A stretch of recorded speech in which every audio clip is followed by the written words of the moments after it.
上回书说到，草帽一伙离开泰国的小花园，奔向阿拉巴斯坦。途中，娜美突发疾病，高烧不退。为了给娜美找医生，草帽团改变航向，寻找就近可以登陆的小岛，寻找医生。航行了几天后，草帽一伙来到了飘雪的东岛。岛上的警卫队队长多尔顿告诉他们，因为黑胡子海豚的袭击，整个国家几乎被灭国。现在岛上唯一一个医生魔女在高高的刺骨山上，要想治病，要么等魔女自己从山上下来，要么就要徒手爬上去。娜美病得非常严重，这可等不起。路飞毫不犹豫背起娜美和山治一起踏上了寻找魔女医生的征程。山治与路飞向山顶的城堡赶去，遭遇了一大群雪兔的围攻。路飞要动手，山治拦了下来：“你不要出手，交给我对付。不管你是攻击还是被攻击，产生的冲击都会对娜美小姐有影响的。”路飞一听会对娜美产生影响，连忙老老实实的答应下来。雪兔们的攻击开始了，山治冲上前与雪兔对招，回头不忘交代路飞一边躲一边跑，但是不许后退。路飞惊了，我打了这么多次架，加起来难度都没有这个大。山治一脚踹翻了雪兔，地上的雪太厚，很难使出蓄力攻击，而且雪兔的数量实在太多，打倒一个，一群就扑上来了。如果一个一个打的话，恐怕打到天黑都打不完。二人只好一路逃窜，而那群兔子见追不上两人，突然集体停下来不追了，原地乱跳。山治和路飞愣了一下，不多时，山治突然反应过来，惨了，被这群兔子给算计了，他们故意要引发雪崩。山下，乌索普和薇薇安还在焦急地望着路飞和山治离开的方向。多尔顿对他们的身份很好奇，连个船衣都不带，仅凭6个人就来到了伟大航路，这也太鲁莽了。乌索普自豪地说道：“我们是海贼啊！刚刚村民不是还拿枪攻击我们？虽然我们人很少，但是我们志气大。”多尔顿啧啧称奇，从来没见过你们这样的海贼。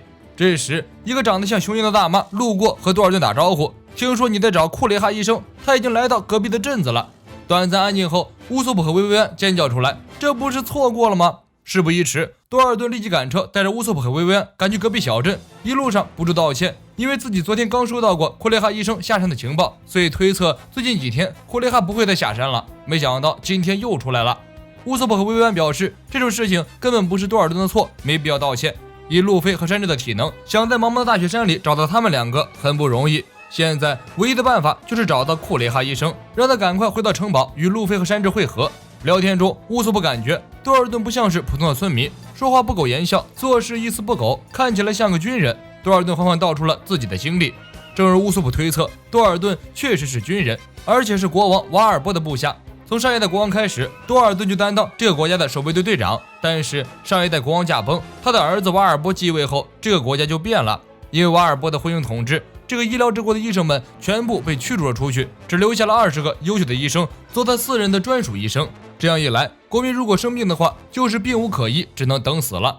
瓦尔波这样做的目的，就是为了集中自己的统治，因为没有人不会生病，生病想要看医生就要来祈求国王，这样一来就没有人敢反抗他了。这就相当于拿国民的生命作为要挟来支配国家。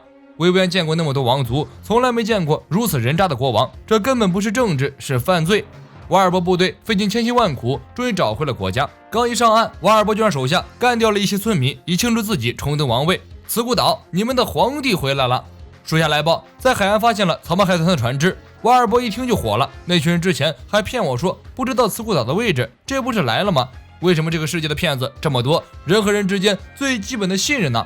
为了报复，瓦尔波命令手下立即登岛，将草帽一伙找出来，杀个精光。隔壁小镇，小孩子的哭闹引起周围大人的不满，连孩子的父亲也失去耐心，大声斥责小孩。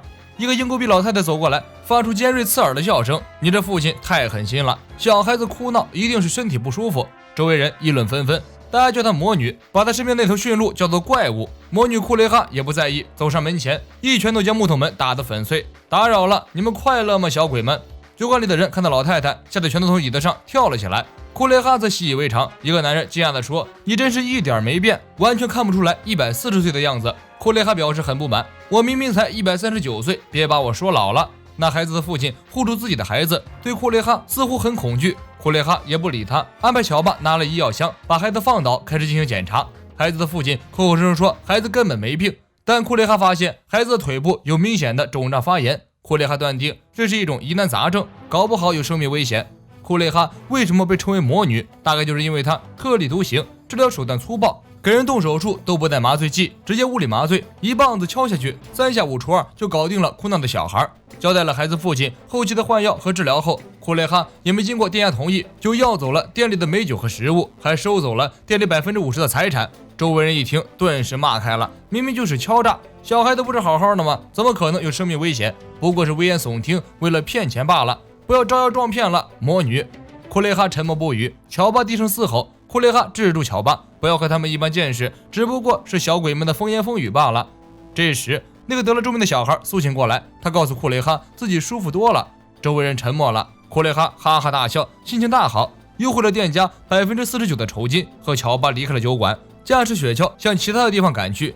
多尔顿和乌索普维维安找到镇上，恰好和库雷哈错过，多尔顿三人十分苦恼。这时，从门外走进了一个浑身是伤的士兵，他是多尔顿派去把守海岸的哨兵之一，也是在海岸边侥幸从瓦尔伯军的手下逃出来的唯一幸存者。年轻的士兵刚走进屋，就跌在了多尔顿的怀里。多尔顿连忙问他发生了什么事情。士兵抓住多尔顿的衣服，大喊：“多尔顿先生，救救我们！凭我们的力量无法战胜他。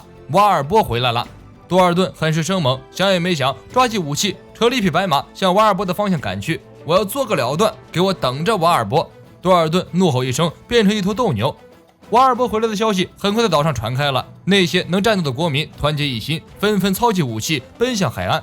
此时，瓦尔伯正在某个小镇上大闹特闹，把平头百姓们欺负得一声不敢吭。